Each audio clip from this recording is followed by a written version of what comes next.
Hello, and welcome back to Gowerton Parkway. It's the first time I've said that probably in about 3 years, and it's certainly the first time that I've spoken directly to the camera on this channel. I thought as I'd been gone for so long, I probably owed you an explanation for where I've been. So, in 2020, September time, we sold our house and finally managed to move into the new house in March of 2021. A couple of days after moving in, we found out my wife was pregnant with twins and they'd be turning up in September of that year. Great, so I started to build a model railway as quickly as I could before the kids were born. Unfortunately, they turned up quite premature. They arrived with us in July, so it was a bit of a shock and a bit of a whirlwind. They weren't that well when they were born, sadly, but luckily now we seem to be getting along quite well. One of the lads was in hospital all the way through to November, so it was quite a stressful period of time. We're working through that now, and touch wood, things are starting to settle down a little bit. So, behind me, you can see the model railway that I'd started to build. I've been doing little bits and pieces to it as and when I can, and I've not really recorded any videos about the railway. The main reason because obviously what I just described was pretty stressful and I didn't have time for making videos, and also this was a quick bolt halt to come out to and escape for 5 or 10 minutes and just do some stuff. There are pictures on Instagram, on my Instagram page, that show the build in a bit more detail if you're interested in it. But now I'm hoping to bring you up to speed and deliver you more content through this channel so that you can see exactly what I'm doing. So I'm not going to waste any more of your time now. I'll get straight into giving you a tour of the new railway room and introduce you to my layout, Talbot Moors. I know I put out a little trailer that said that you'd be introduced to it in April. Unfortunately, work got quite busy and I never got around to it. So apologies for that, but hopefully it's worth the wait. So here is an overview of the new layout room. I'm not in the loft anymore, I'm now in the garage. When I moved into this house, there was literally nothing going on in here. The ceiling that you could see wasn't there. You could see straight up into the rafters of the garage. There was one rubbishy little light dangling from the ceiling, and it was just a bit of an empty hole. So I got some flooring down, a little bit of carpet, put up a ceiling, and have basically tried to brighten the place up a bit. The garage is around, it's 21 foot long and about 9.5 foot wide. So it's a little bit smaller than the loft layout was, but you can see what I've got going on. On the right hand side, there's a scenic part of a model railway, and on the left hand side, there's a big fiddle yard. So without going into too much more detail, we'll get straight into a tour of the layout and look at it up close. So we're currently stood looking over the west end of the layout. You can see in front of you there that I've got a sort of lower section there with some sidings in, so this all forms part of the TMD, and there's a higher section at the back with the main line.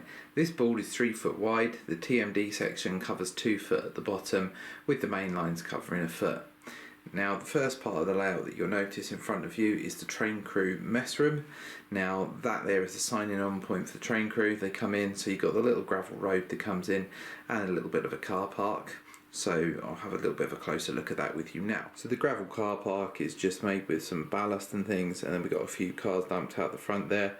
And the building, it's a Bachmann Scencraft item. It is my ambition at some point in the future to scratch build all my own buildings for this layout, but this is a long-term layout. It's not going to be going anywhere soon if I can help it. I don't plan on changing it, so that's all to come in good time, but for now these Bachmann Scencraft items do the trick quite nicely. So that's the signing on point, and let's have a little bit of a look at what's going on behind there. Behind the signing on point there is a bit of detailing that I've put in. You'll see that there's a little box and a telecoms tower for a GSMR mast, and that's a scale model scene kit, and I've clad most of it with plasticard just to try and tidy it up a bit and make it look a bit better. And we've got 3 roads that sit behind the signing on office. One of those is the main reception road that comes down into the depot, and the other 2 are little sidings just for storing wagons in. The idea being that supposedly we could get some engineering trains that will come and lay over in this area and pick up ballast, drop off spoil, etc. So now what we'll do, we'll turn right and we'll have a look at how the track comes onto the layout. So the main lines are situated at the back of the layout on an embankment, as I mentioned. You can see here, this is where I sort of start to form the land scene, where it raises up around the end and creates what goes to the scenic break. The scenic break is formed of a Bachmann Scencraft bridge that's been blended into some landscape. There's a lot of work still to do on this. It's about 70% complete, I would say, but a lot of tidying up to do, but you get the effect. And there's a country lane that runs over the bridge, and that's the former of the scenic break at the west end of the layout, which is supposedly aiming towards Swansea. We'll have a little bit of a closer look at that. So this is the road for the scenic break. This is supposed to be quite an unkept road, bit of a country lane, not been really looked after very well, and it creates the West End scenic break. I've gone for something a little bit more unkept at this end, just in sort of line with the feel of some of the bridges that run over the main lines at Margam around Stormy area, and hopefully I think that's captured that fairly well. Got a lot more detailing to do to that yet, vegetation to build up, and the embankment on the far side nearest the wall, that all needs blending in, grass in, and having the relevant vegetation planted on it. So here you can see the main lines as they come out from underneath the bridge. Hopefully now, if I zoom out a bit, it'll give you a little bit more feeling of exactly the height of the layout. I would say probably the section of main line is raised up by about 4 inches compared to the depot, and it gives a nice bit of depth for filming and for looking at trains, so you can play with the depot whilst the main line is whizzing along in the background. So I've just shuffled some rolling stock out the way so you can have a little bit of a better look at the other detailing features I've put in. At the back there we've got some little ballast mounds, so these could either be from ballast that's been tipped out and dumped after an engineering train's been put in, or some extra bits of ballast that are for use around the yards and to be loaded back into wagons ready to go out onto the main lines. As I pan across, you see we've got some street lights. Now I've got 4 street lights on this section, 3 out of the 4 work. One of them is a bit broken, doesn't seem to work, but when I bought it, it was knackered, and I decided just to leave it in, not working. I think you have a look at most of these sorts of things in real life, and there's always one street lamp that's out, so it managed to remain on that basis. So over the back there, we've gone past the ballast mounds. If I just show you there, we've got a little ballast pit there and a digger. So this little ballast pit is for ballast that's being used around the yard, just for touching up ballasting on the infrastructure in the yard. Something similar I've seen at other little depots around and about, so I thought I would include that. Now as we follow the road along, we get to another little Batman Scenecraft building. That's a train crew mess room. I decided to put that there as I thought it was okay. I'll probably redesign this building at some point. It fits in okay where it is, but it's not 100% perfect. But for now, and the time that I've got available to spend on the layout, it does the trick. You'll see that I've tried to keep the area looking quite sort of unkept. We've got all sorts of grasses and things growing around and about. I've tried to really go to town with getting the vegetation to look right on this layout. It's something that I achieved on Bradwell Point, but I never actually got right on Gowerton Parkway. So this has enabled me to hone that a little bit and do it on a bit of a grander scale. So next to the train crew mess room, you can see there's a little crossing that runs along 3 roads. The first of the 3 roads is the main reception road that comes into the depot, and then the other 2 are the 2 sidings for the ballast and spoil. You would go across that crossing, and there's a little bit of detail over there with some bits and pieces dumped, some depot store facilities, which I'll show you next.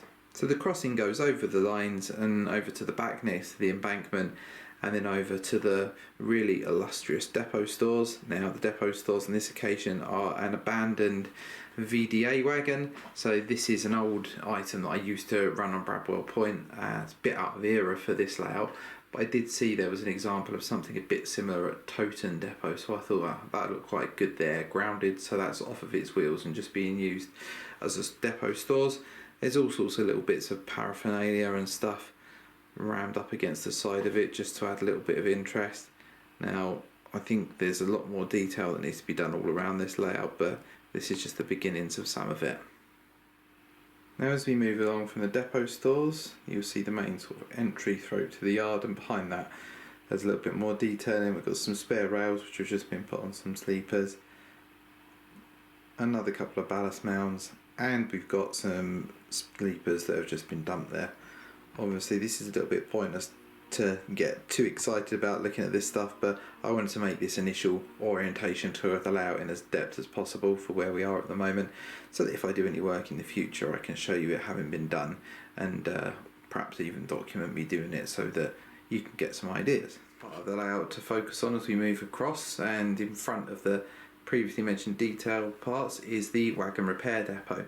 So this shed is it's a railway laser line shed, but I decided to clad it in plasticard just because I prefer the finish to the laser cut finish. And yeah, so we've got that on a concrete pad. concrete pad has been made in a very similar way to how I described in one of my videos years back with using fake concrete, except this uses patch plaster. It's come out quite nicely, it's decent colour, it's rock hard, and everything runs over it really well. If you want a bit more information on how you could go about doing that, there's a video that I've previously created that shows you how to do it. It uses a slightly different item of hard standing mixture to make it, but it's exactly the same principle. So I'll talk you a little bit through the wagon repair depot. This part of the layout, there's a hell of a lot to be done there. There's virtually no detail in there as of yet. So if I get the 09 shunter, I'll just pop him out the way using the hand of God, and you'll see I've got a little storage tank there.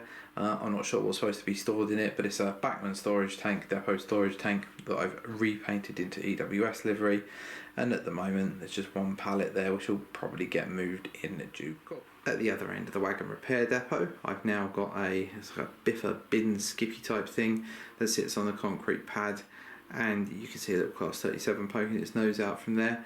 And I'll give you a little bit more information and give an idea of the track plan now, so that you can see how that's been put together around the wagon repair depot. It's fed by a head shunt, and that comes off the main reception road, and then around the side of the wagon repair depot there is another little siding for storing wagons for repair or wagons to be repaired, or the odd loco gets stuck in there every now and then you've got the main road that goes into the shed itself. That then joins up at the far end, and you can see goes into a head shunt. So there's a good bit of shunting to be had there on that part of the layout, and proves to be quite interesting when you're having to play with the trains. And that's the wagon repair depot. As I said, a hell of a lot of work needs to go into that yet. So behind the wagon repair depot, on from the little pile of sleepers and ballast that we saw before, is it's an old plate layer's hut. I've just chucked that in amongst the bushes and made it look overgrown. I wanted a little point of interest there. That part of the layout was looking quite bland, so I thought if I chucked that down there and grew some trees around it, it would look interesting. And there's a little another pile of ballast there, and as you pan left, you can see there that set up points where the line splits off is the entry point into the depot, and there is a bridge that dives under the main lines, which we'll have a little look at next. So this bridge is where the line comes into the depot, and there's a fiddle yard on the other side of the layout that we'll have a look at a little bit later. And there's the line descends from the higher level of the fiddle yard, which is at the same levels as the main line, and it comes down and dips into the yard and feeds the yard. The entire yard is fed by one line that comes in. That's all there is that feeds it. I didn't need to have anything more. So I've put together this little bridge here. There's a lot of work that needs to be done on that to tidy it up. It is still rough around the edges at the moment. However, it does the trick for the time being. As I say, this layout is in its infancy and there's a lot more to do to it. I'm just starting to get the bulk of the main scenic items down, and we can revise those and look at them in the future. So having seen where the track comes onto the layout, you can now have a little bit of a look at the actual depot buildings and traction maintenance depot facilities. Now the first thing to note in this area of the layout is the little concrete pad that sits in front of where the depot is, where that little network rail van is. This is just a little access road again, and place to plonk some cars. It's a sort of a crunched up, rubbishy old messy road. Bits of plants and whatnot growing in it, just to show that it's unkept and unlooked after. And then there's a small crossing that goes across into the depot building, and that's where access would be gained by vehicles or whatever they needed to get into the depot facilities. Now, as I mentioned earlier, this layout is sort of set in the late 90s. And we've got to sort of emphasise that it's the changeover period into EWS, we've got the depot sign with Transrail branding, and the depot building itself has got the EWS branding on it. So the depot building itself is a Bachmann Scencraft building. It was based on the shed building that was down at Ebbw Junction, so it is a Welsh building and fits to the Wales and Margam theme of the layout quite nicely. However, again, one day I might build something that represents the Margam TMD depot a little bit more accurately. I am looking to extend the shed on the furthest side, just where you can see that EWS class 37 Well, there's two in the shot, isn't there? So that wasn't a helpful comment. The one behind the man in the orange high-vi outfit and the bin, that shed will be expanded a little bit out from there to have a little shunter's bay, just like there was at Markham. And hopefully, when I start to do that, it will take on a bit more of a unique look. But that's a job that I've got to look at doing, and I hope to do that over the coming months, as it's been on my list of things to do for a little while now. In the depot, you've got two pits there. They're just your standard Pico pits, and they've been blended into the concrete. The concrete again has been created using the method that I mentioned previously. It's knife plaster, patch plaster, created in the same way that I did the concrete hard standing video back in the day. You'll be able to find that easily amongst the list of items on the channel. What we'll do now, we'll have a little bit of a look and see what else is around the depot facility area. So at the back of the depot, you can see we've got some fuel storage tanks and a couple of fuel points. Again, Batman Scencraft items that one day might get replaced. I've got some nice Scale Roy buffers on the left hand side, and then just behind where the fuel points are, I don't know if you can see, I have to zoom a little bit up so you can try and see it. There's a little container there, and again that's just assumed to have some sort of depot bits and pieces in there. Store facilities for the people that work in the yard. This then all runs to a dead end. You've got your 3 roads for the depot there, and the 4th road behind where I mentioned I'm looking to expand the shed. And then it runs round to the embankment, and the embankment ends there. Now this bit all needs finishing. Theoretically, I need to bridge the corner of this board and make this scenic and blend it all in. That'll happen, but I have some future plans for the layout which we're going to talk about in a moment, and hopefully you'll see why I haven't done that yet. But yeah, let's have a look now at the mainline sections. There's not a lot to see. It is basically a main line, but I'll talk you through what I've got and hopefully you find it minorly interesting.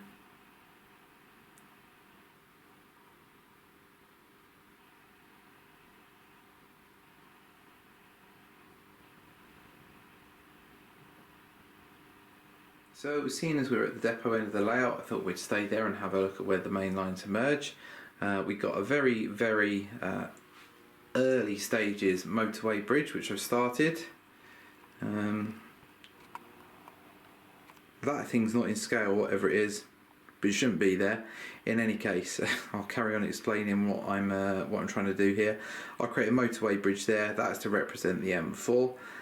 At Markham there's quite a similar kind of feature where the M4 goes across over a big concrete bridge. That enable me to get some of my nice model cars out as well. I think I might even, the shape of that bridge kind of lends itself to modelling a slip road, so I might have a bit of a slip road coming down onto the motorway from there. But yeah, that's a job again that I should have done quite a while ago, but I've never actually got round to doing. Probably one for the winter, that, because I can take that bridge, I can lift it off and do it inside in the warm. So that sounds like a winter job to me.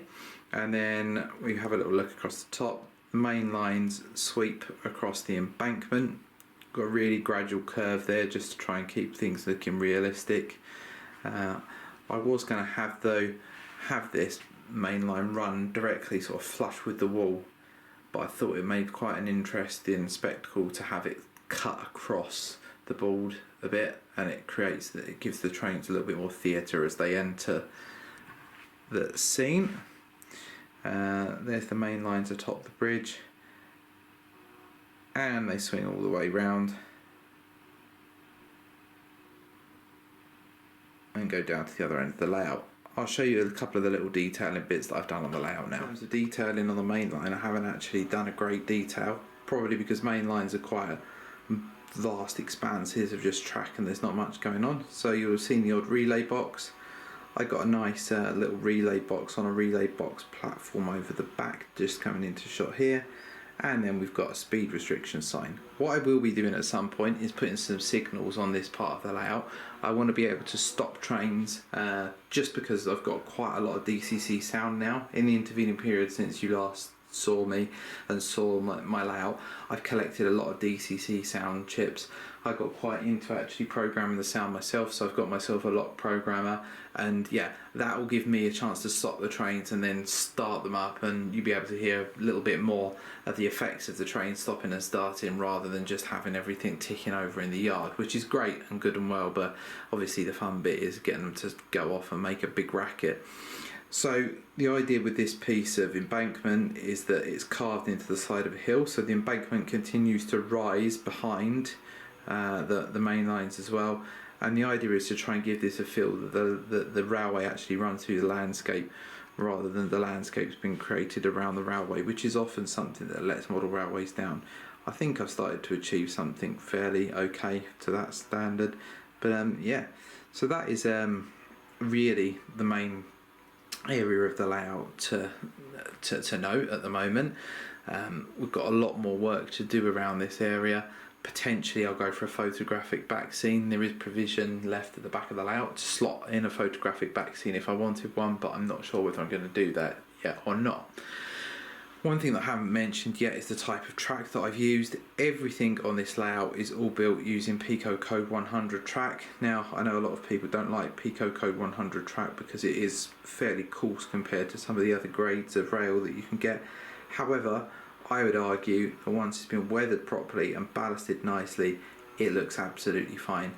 I've seen plenty of examples of track around where the weight of the rail on the main line looks quite similar to this, so I'm more than happy with it. I know it's fashionable at the moment, it seems to be, for people to spend hours respacing their sleepers as well. I haven't bothered doing that. Again, I've seen pictures of track, especially concrete track, where the sleeper spacing is quite close to what it is here with Code 100, so I've not wasted any of my time doing that. I think a lot of that was down to the fact that when we moved into the house I was waiting for the babies to be born and I wanted to get the track down so I could get things running. The aim was to get all of the bare baseboards down and the track laid so that I could do some scenery and detailing after the babies had born, when I had an odd 5 minutes here and there. So I certainly didn't have time to be respacing sleepers, and to be honest, I'm glad I did. Okay, so that was a quick tour of the layout itself, and now we're going to have a look at the other side of the room, which contains the fiddle yard. Now, as you can see, I pan round, the fiddle yard basically takes the whole length of the room on the other side. So the layout is purely scenic on one side only. Now, this fiddle yard is 2 foot wide, and I managed to get 13 roads onto that, so there's plenty of room for rolling stock. And it allows me to keep things fresh when running trains around. I've got a little bit of storage up there for some extra locos. I hope to replace that with something better at some point. But yeah, that's the fiddle yard. I'll just explain to you how the track feeds into the fiddle yard now. Effectively split into 2 fiddle yards. You've got an up fiddle yard and a down fiddle yard, and there's a middle road that is bi-directional. Now, if we just pan round, you will see everything sort of funnels into 2 tracks there, and it runs all the way around and back through, back into our scenic section. Now, if you have a little look, you'll probably have noticed where these TTA wagons are, there's a 3rd road.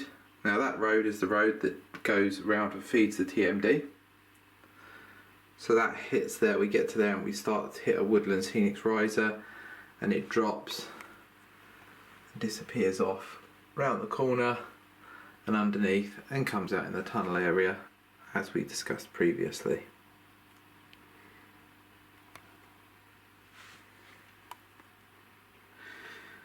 Now the far road, this end road, is normally left empty. That's probably because I either use that for through traffic or it's stacked with locos to feed in and out of the TMD. So that line there, the far line, kind of acts as a self-contained fiddle yard for the traction maintenance depot. But there is also a spur that comes off and then links back onto the main line, so you can run out of the fiddle yard and then back out onto the main layout. And I'll just give you another angle of the fiddle yard now. Okay, so here is a shot of the fiddle yard, and you can see each and every single one of the roads that I use for storage. Now, believe it or not, most of the track here is from Gowerton Parkway, pretty much every single piece of track that made the Gowerton Parkway layout is on this board. It was all cleaned up before I moved house, pulled it all off of the layout, put it in a bathed it, soaked away any of the excess ballast, and we were left with a nice pile of track that could be used for the fiddle yard. And I was amazed to see that this pretty much soaked up the entire of the spare track that I'd salvaged. So all the track on the scenic section of the layout is all brand new, but all of this stuff here that you can see in the fiddle yard is recycled from Gowerton Parkway, which is pretty amazing. That has literally swallowed up the entire of the track from Gowerton Parkway. When you think Gowerton Parkway was a bigger layout in theory, it had a smaller fiddle yard, but yeah. So plans for this side of the fiddle yard on Gowerton Parkway, all of the roads on the fiddle yard that had DCC points, which allowed me to be able to choose a road and then it will release a train with automatic point routing. I need to get that set up on here. I haven't done it yet purely because it's going to cost a hell of a lot in point motors to get it right, and it's also going to take a lot of effort with wiring. So it's one of those jobs that needs doing, and I'm kind of loath to do, but eventually I'll get around to it. But for the time being, the fiddle yard, the points are hand operated on here. On this side of the layout, where the layout comes out from the scenic area, it just runs through the back onto a board like that, and there is a lift out section which you can see here, and that goes across the door and completes the layout. Now, one of my bugbears with this room and the layout is that the door opens inwards. In the summer it'd be quite nice to have that door opening outwards so I could enjoy a bit of fresh air from the garden, but sadly I can't. But never mind, that's a small price to pay. What I do now, I'll take you through a couple of the other little bits and pieces that I've put around the room. Some of my stuff I've used to decorate the room. I'll show you where my workbench area is and talk to you a little bit about some future for a quick little walk around my bits and pieces that I've got set up out here. I've got a TV on the wall that we just looked at there so I can watch football. I've got a trainload freight poster, proper livery diagrams from the BR days, an Immingham depot plaque, and that's an official depot plaque that was carried by a loco. We've got a nice little resin hood nameplate, a picture of Hood on a canvas there from when she was working in South Wales. We've got some window labels all with a South Wales theme that were kindly given to me by a friend, and then I've got a nice picture of a Gronk running through Newport on a trip working from East Usk Yard to Alexander Junction. At this end here I've got the big EWS flag and a fake Sapper nameplate. It's a resin one. This back part there was originally the garage door where you could get in and out with a car if you wanted to. Now I decided to plasterboard that over, but I did that after I'd already built the layout, so it was a right pain trying to stick that up without being able to remove any of this. The layout is 100% not removable. Panning round, we got there some couple more canvases. A little bit of a rudimentary shelf there for sticking some locos on and storing products on that I'm working on. My Model Rail magazine cover, my Bradwell point sign, which incidentally that layout has now been sold. An Ark Royal nameplate with a picture of Ark Royal, and then a signal plate from the OVE line down at Margam, and I've got another one of those little window label things that I've set up, and that's pretty much all the bits and pieces I've got to keep the room looking nice, and that is the way out. So down at this level I've got my workbench, typical workbench. You can see I've been working at this. This was a nice fresh sheet of ply when I started out, but it's a total mess now. Few shelves and drawers for keeping bits and pieces in, solder station, all the basics. Another set of drawers for keeping more rubbish in there, and then some room for storage underneath the layout with a few sort of general householdy type items. And that, to be honest guys, is about it. One thing that I'm going to show you now is just a little hint to a few amongst you may have noticed here. There is a three-way point that splits into two sidings for rolling stock. Now these two sidings come off of a three-way point. That means that there's a third track there that doesn't go anywhere, and a spur there for future use. So what I will be doing at some point in the future, hopefully not too distant future, is extending the layout across the front of the fiddle yard there. So it'll bring the layout out another 1.5 feet, and it'll be sort of an end-to-end section, and there'll be a station section based on Rumney. So it's going to be, there'll be a stabling yard there to keep all my multiple units in, an area to run round, some coaches with a loco, and a nice bit of urban scenery. And what that will do, that will give me an opportunity to show you guys how I go about building a layout. You've never seen it before. Gowerton Parkway, when I started the channel, was already started, and this layout has obviously got this far without ever making it to YouTube. So we're on YouTube now, I'm back, and hopefully things will remain in a good enough place for me to be able to continue making some videos to share with you. I'll include a couple of little running shots at the end of this. I won't do a massive running session as they take ages to film, and I'll make a separate video of that one day for everybody to see. But hopefully you've all enjoyed it and you can see what I've been up to. And yeah, I look forward to seeing what you think. Let me know in the comment section below, and please do give me any feedback or suggestions for things you'd like to see on the layout. Thanks very much for watching. I'll speak to you soon.